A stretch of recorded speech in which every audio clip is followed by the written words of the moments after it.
वजीर आजम की audio leaks मामले पर वजाहतें शुरू हो गयी। शहबाज शरीफ ऑडियो में हुई बातों को झुटलाने लग गए। ऑडियो लीक्स को संजीदा मामला करार दे दिया। वजीर आजम शहबाज शरीफ ने कहा कि ऐसे माहौल में वजीर आजम हाउस में आने वाले बातें करते हुए 100 बार सोचेंगे। मरियम नवाज ने राहील दामाद के बारे में कोई सिफारिश नहीं की। मामले का नोटिस लेकर हाई पावर कमेटी बनाकर तह तक पहुँचेंगे। शहबाज शरीफ ने अपनी शाख खर्चियों पर पर्दा डालते हुए कहा कि 3 मरतबा पंजाब का खादिम मुंतखब हो चुका हूँ। वजीर आला से लेकर वजीर आजम तक आज तक जितने भी सरकारी बैरूनी दौरों के अखराजात हमेशा जेब से अदा किए। मेरे साथ जाने वाले अपनी जेब से ही अखराजात अदा करते हैं। अल्लाह ने मुझे वसाइल दिए हैं तो फिर कौम के पैसे क्यों खर्च करूं? 20 से 25 साल अपनी जेब से अखराजात अदा किए, कोई नई बात नहीं।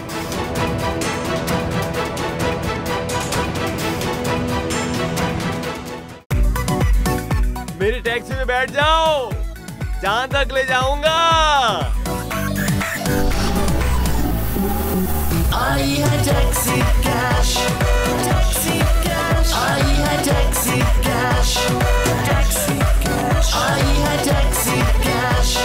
कभी टैक्सी वाले ने सवारी को किराया दिया, सुना है? ये सीट नहीं, हॉट सीट है। अब जिंदगी में करेंगे ऐश, क्योंकि आ गई है टैक्सी कैश। आई है टैक्सी कैश। सबसे ज्यादा व्यूज, सबसे ज्यादा रील्स और सबसे ज्यादा रेटिंग के साथ बोल्ड अब भी नंबर 1 पोजीशन पर बरकरार। सब्सक्राइब करें और बेल दबाएं ताकि कोई खबर रह न जाए।